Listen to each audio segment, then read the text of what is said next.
compared with other commercially available products.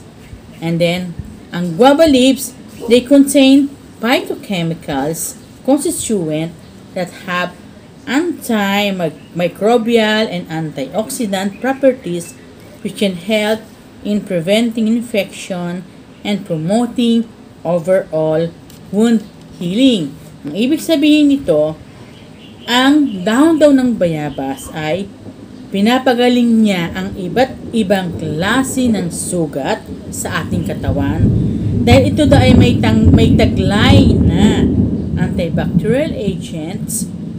Ang dahon daw ng bayabas ay tinutulungan itong hindi na maimpeksyon ng sugat sa ating katawan. Kasi yun nga, meron siyang natural antibiotics, meron pa siyang ang tinatawag na antiseptic properties. Kaya ang nangyayari sa ating sugat, pag itong ating hinugas natin sa ating sugat ay mabilis siyang gumaling. Nakakatulong siya upang maalis ang pamamaga ng ating sugat. So ikaw, di ba, kung may sugat ka, anong ginagawa mo sa sugat mo? Ikaw mahilig ka sa mga herbal medicine. Anong masasabi mo sa ating mga viewers tungkol dyan? Anong maipapayo mo sa kanila? Number 1, pag nasugatan po kayo ng malalim, ano ba? Na apakan nyo yung itak. Sobrang naapak na itak naman. Tapos, na-infection yung sugat nyo, nagnanaknak o nagnanana. Parang ayaw magaling-galing. O laga lang kayo ng talbos ng bayabas. Tapos, pag napakuluan ibabad nyo yung sugat kayang-kaya na siyempre kailangan yung maligam lang yung tubig ng ng bayabas. Yun. Papatay niya yung bakterya. Oo, kasi meron siyang antiseptic properties at meron siyang antimicrobial properties na ibig sabihin ang bayabas ay merong natural antibiotic para sa pagpapagaling ng sugat. O diba po, kung sino po ba dyan na may mga anak na lalaki? Diba? Ilang taong ba tinutuli ang mga bata? Diba? Diba, minsan ang ginagawa ninyo. Lalo na yung mga old practices ng medicines, diba? Yung iba, parang sinasabi ng mga ibang parents na, eto, ilaga ninyo yung dahon ng bayabas, yan ay ipanghugas ninyo para mabilis gumaling ang pagtutuli ng inyong anak. Para yung kanyang tuli, yung kanyang penis, nasugat sa penis niya is mabilis gumaling at the same time, nakakatulong din doon yung pag-inom ng antibiotic at paglagay ng ng Bactroban doon sa kanilang ari para mabilis gumaling, di ba? Ang sabi nila, may benepisyo din daw sa dengue ang dahon ng bayabas. Okay. Ito daw ay merong natural healing para makapagpagaling ng dengue. Ibig sabihin, dahon ng bayabas ang ininom mo to ay pinapataas niya ang platelet ng dugo ninyo. Diba ho ba pagka nagkaroon ho tayo ng dengue, nangyayari? Bumababa ang ating platelet. So, ang nangyayari, humihina yung immune system ng may sakit ng dengue. Pag ginamit mo raw, ininom mo raw yung pinakuluan dahon ng bayabas, nakakatulong daw po ito upang tumaas ang ating platelet. Ang gagawin nyo daw, kumuha ng siyam na dahon ng bayabas, lagyan ng 5 basong tubig at pakuluan. At ipainom ito ng 3 beses kada araw sa taong may dengue. Okay. Number 8. Okay. Help reduce menstruation pain. Okay.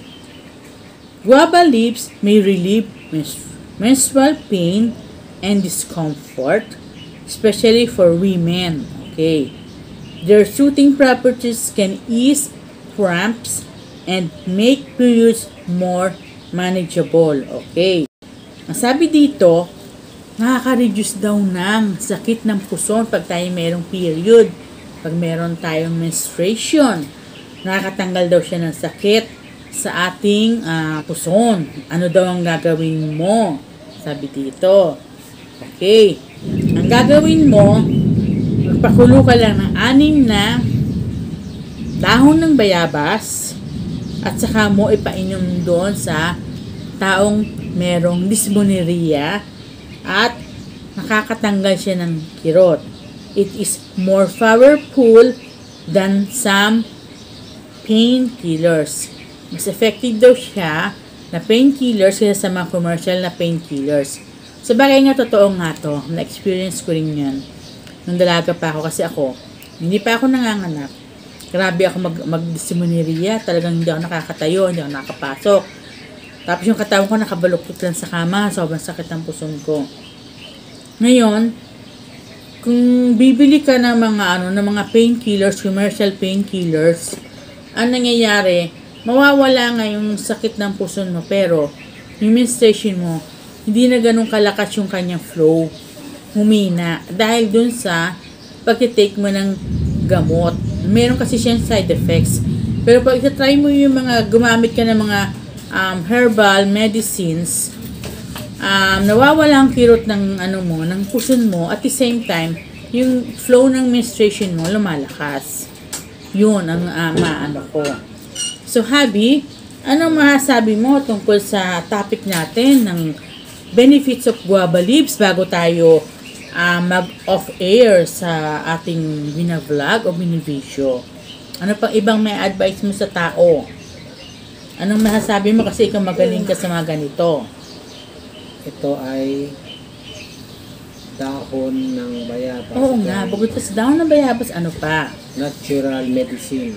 Ito ay likha ng Panginoon para sa atin. Ito ay gamot. Hindi lang gamot. Kinakain din ito ang kanyang fruits. Ito yon. Benefits. Ang benefits naman ng fruits, maganda siya sa intestine, sa gut. Kasi, oo nga. Maganda siya sa intestine, sa gut. Kasi pag ikaw nagda-diarrhea, try mo kumain ng isa nito. Yung ilaw. Hindi ka na magtatae. Kasi yung dumi mo, titigas. Kaya huwag kayong kakain ng sobra-sobra nito. Kasi alam nyo ba kung bakit?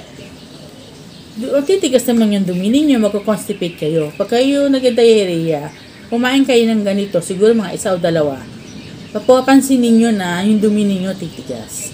Saka maganda to. Isang ganito para ka na uminom ng vitamin C kasi mataas to sa vitamin C. Nakaboost ito ng immune system. Ikaw, ano masabi mo dito?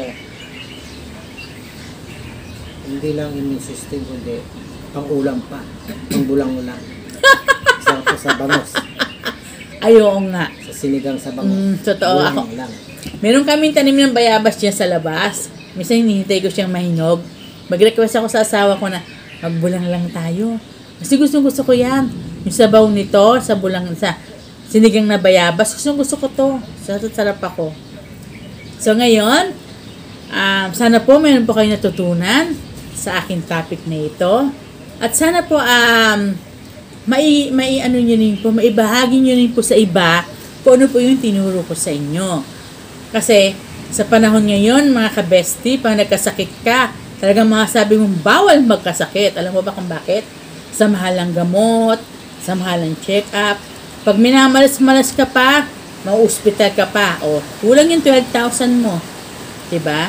Kaya kung gusto natin ng hindi tayo magkasakit, kain tayo ng bunga ng bayabas. Mataas ito sa vitamin C. Okay. Kung yung iba tayong nararamdaman, kung titingin natin na makakatulong naman talaga. Makakatulong naman talaga po ang dahon ng bayabas. O, kung wala tayong pambili ng gamot, itry natin ito. Makikita ninyo ang pagkakaiba ng commercial medicine sa herbal medicine. So, ngayon po, yan po nagtatapos. Ang ating topic is all about the benefits of guava leaves. So, ngayon, ako po yung nagpapasalamat. Hindi po tayo maaaring magtapos. Umuulan na mga ka-bestie. Na hindi tayo magpapasalamat sa ating mga supporters, sa ating mga viewers. So maraming salamat po sa inyo sa Patuloy niyo pagkatangkilik at pag-support sa aking mga vlogs. At maraming salamat po sa aking mga kaibigan, sa aking mga kamag-anak, sa aking mga secret viewers. Maraming salamat po.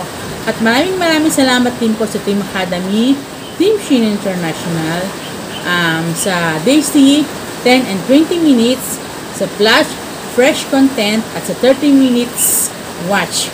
Maraming salamat po sa inyong suporta sa aking mga videos.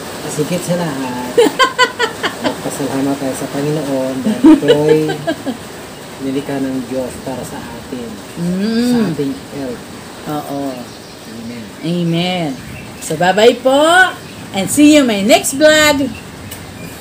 Love you all.